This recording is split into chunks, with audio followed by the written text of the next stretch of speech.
You guys, you two, this lovely couple, have you guys seen the last episode of Dragon Ball Super? Or do you have no lives at all? I obviously have no life at all. Terrible, terrible.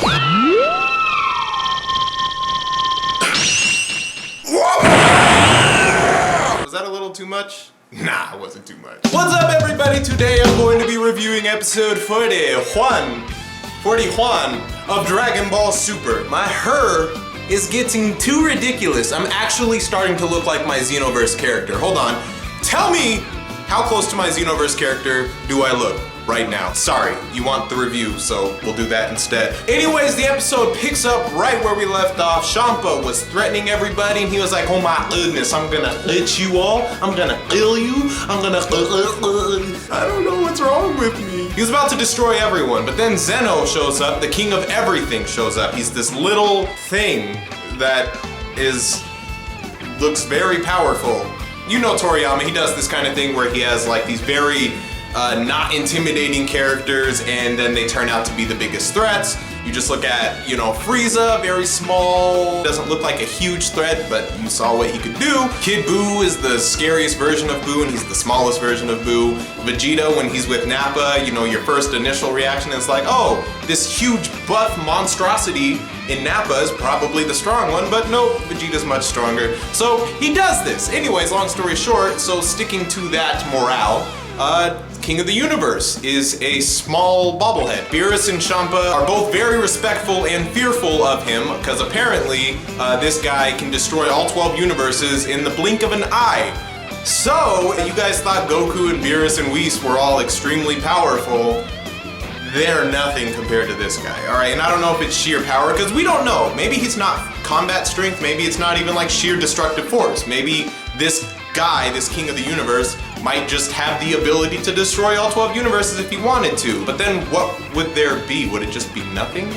I don't even want to fuck my mind right now, but I think Dragon Ball Super is slowly inserting itself into my mind, and I am unwillingly being mind-fucked. That got really weird. Anyways, so you know, they're all fearful, and what Zeno says, essentially, is the reason he's here is because he noticed that the God of Destruction and the Gods of Creations, being the Kais, were lacking or neglecting their duties as, you know, Gods of Creation and Gods of Destruction, because they were kind of taking off a day to do this whole tournament thing, so he was just seeing what the fuck was going on. You know, they're all scared, all apologetic-ish, and all that bullshit. But then Zeno, turns out that Zeno liked the tournament and he enjoyed what happened, and he thinks that it would be a good idea to do one with all 12 universes. That's right. So not just you thought the Universe 6 versus Universe 7 was epic. Imagine all 12 universes. Now, a lot of people are coming up with theories and speculations like, oh, Universe blah blah blah could be Super Saiyan 4 universe. Universe blah blah blah could be, you know, Broly's in that universe. Don't jump too far ahead of yourselves just because we know Universe 6 and 7 were parallels of each other. That's the only reason why there's Saiyans in Universe 6 to begin with. For all we know, there might not be humans or Saiyans in the other universes. They could be just completely different beings or animals or whatever the fuck. We don't know if there's... The only reason we have a Kabe who's a Saiyan and we have an alternate version of Frieza is because 6 and 7 are parallel to each other. So, 5 and 8 are gonna be parallel to each other, but they could be completely different from 6 and 7, like, altogether. So I'm not saying, I mean, these speculations can happen. I'm not, you know, we don't fucking know. But don't be surprised if there isn't more Saiyans, because Saiyans could be limited to Universe 6 and 7, because those are the only two that are parallel to each other. Yeah. Anyways, went on a little tangent there. Oh, by the way, Goku, obviously being Goku, very oblivious to this guy's position, or he just doesn't give a fuck. He goes up to greet him, talks to him very casually. Beerus and Champa are freaking out like, what the fuck is wrong with this guy? He shakes his hand and like lifts him up when he shakes his hand. Zeno's guards, by the way, I had somebody actually ask me how strong I think that Zeno's guards are. I would imagine pretty strong. Like if I had to guess, I think his guards are very strong. If I had to guess, I would say his guards are probably around Whis' level, if not stronger, or around that. Like if Whis is, you know, the whole number breakdown that Toriyama did a while back with Super Saiyan God being a 7, or at least, or a 6 or 7, Beerus being a 10 and Whis being a 15, something like that. I would say his guards would be like a 20, just a guess. I have no idea, we've just seen these guys for an episode, so that's just my guess. because they have to be pretty capable if they're defending Zeno, and Zeno is the leader of all the gods and gods of destruction, so they have to be able to defend Zeno from people like Beerus and Whis. And Beerus and Whis aren't the strongest of all 12, so I'd put them somewhere on a 20 if I had to guess. So that's pretty much all they say. They show up, they're like, we're gonna do this Omni tournament, and then they bounce. Oh, by the way, his voice is fucking hilarious. He sounds like a baby. Like, hold on, I'm gonna do my best Zeno impression. Face and everything. He has like that Mr. Popo stare, man. It's unsettling, looking into your soul. So Zeno bounces, and then it's time. It's time to make their wish using the Super Dragon Ball. Champa's like, all right, fuck it, you guys won, enjoy your victory. I'm getting the fuck out of here. Good luck finding the last Dragon Ball. Screw you guys, I'm getting it. And so Champa and Vados then also bounce. Then it's time, using the Super Dragon Balls, and long story short, let's just get to the point. Where did they find this last Dragon Ball? Oh, it was right there. Now, before everybody says, I called it. If you call something that nobody else was expecting, then you have bragging rights, like I did that one time. If you do the same, I want you to brag in my comment section. Matter of fact, I brag for you. Long story short, the planet with nothing was actually something, and it was the Dragon Ball. Turns out that according to Piccolo's, I guess, theory, he wasn't there for it, but as this massive planet-sized Dragon Ball is floating through space, he figures a bunch of asteroids and comets and stuff just, you know, going through, kind of collected on there to put that little layer around it, and it just came off as a planet.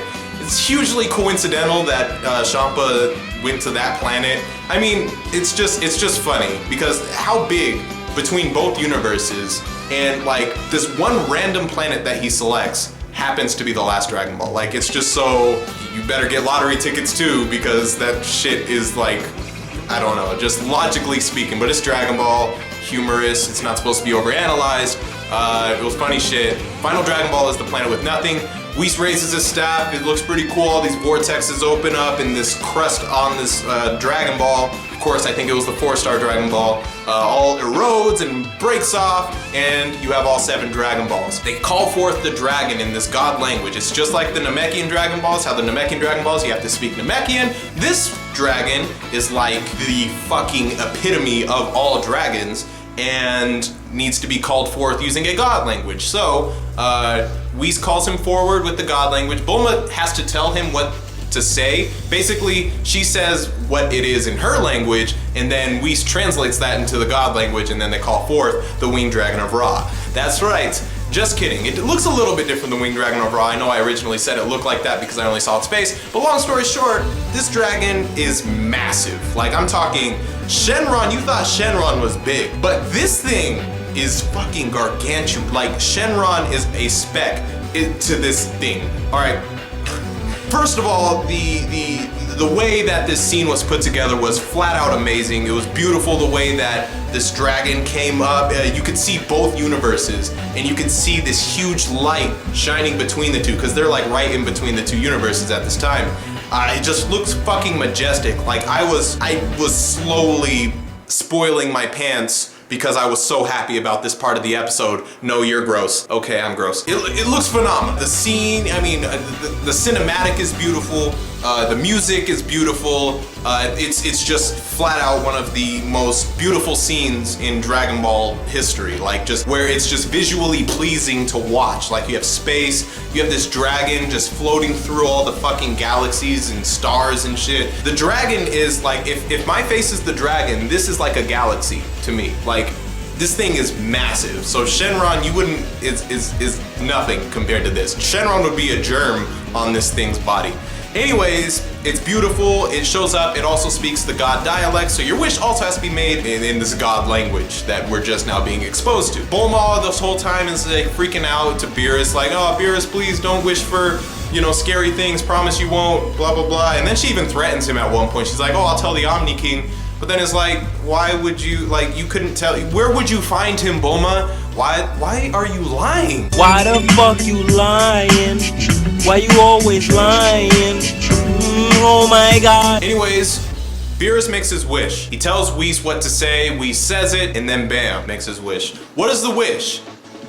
Nobody would have guessed this, all right? Nobody guessed this. See, if you called something like this, then I'd be fucking all over your jock on my next video, but nobody called this shit. Beerus wishes for Champa's Earth to be brought back. So Universe 6 has its own Earth, his own food, his own whatever. And this scene was like, I have 2 brothers, and my brothers and I were very close when we were growing up. So like seeing Beerus and Champa's relationship and like how, you know, they give each other shit and they'll, you know, look like they hate each other sometimes, and you know, they're always making fun of each other and they're always arguing, but at the end of the day, they love each other and like they're actually looking out for one another. So like when I saw this part, it was just like, man, like now I want to just go have a beer with my brother or something and watch basketball. I don't know, it was really nicely put together scene, and Beerus is a good guy, at least when it comes to family. Very nice scene. It was my favorite scene in the episode. You know, you had visually pleasing stuff with the dragon, but like this one small sentimental moment was great. I loved it. Best part of the episode to me. Comment below your favorite part of the episode, or if you like that part too. Anyways, he wishes for Champa's Earth to come back.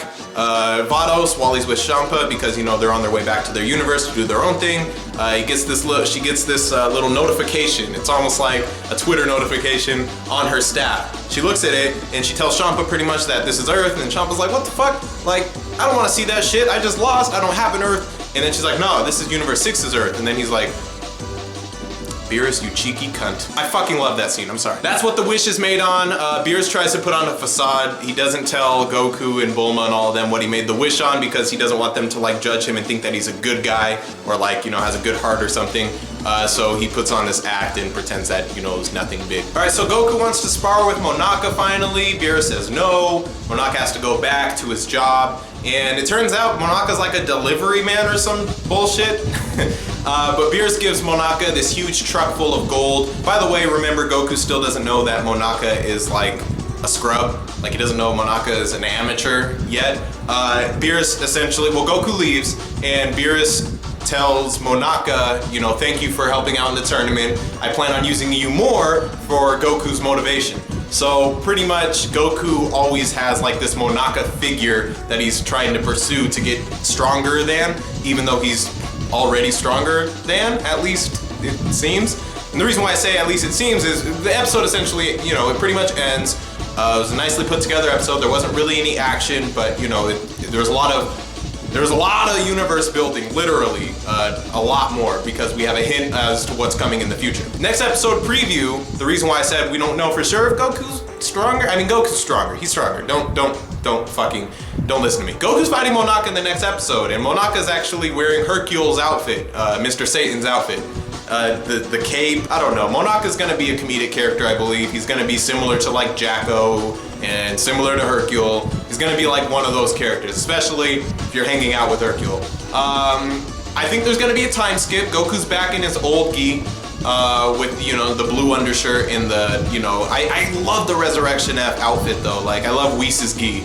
But, you know, he's out of that. He's gonna be in that other gi in the next episode. Looks like some weird thing is happening. I see Krillin doing Solar Flare, and it looks like he's doing it to Goku. And I think that there's this whole insider. My guess, this is my theory, what I think is gonna happen. I think Beerus did something with Vegeta, Piccolo, and Krillin to basically convince them, like, you need to make sure Goku still believes Monaka's strong.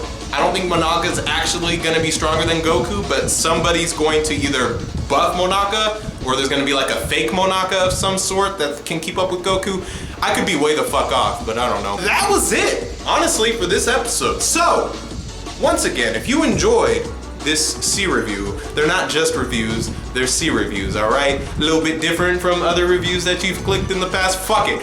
Press the like button, comment your thoughts on the episode, comment your theories on the next episode, all that good stuff. Comment about whatever you want to talk about, and we'll talk about it. Follow me on all of these social media platforms, and I will see you guys in the next.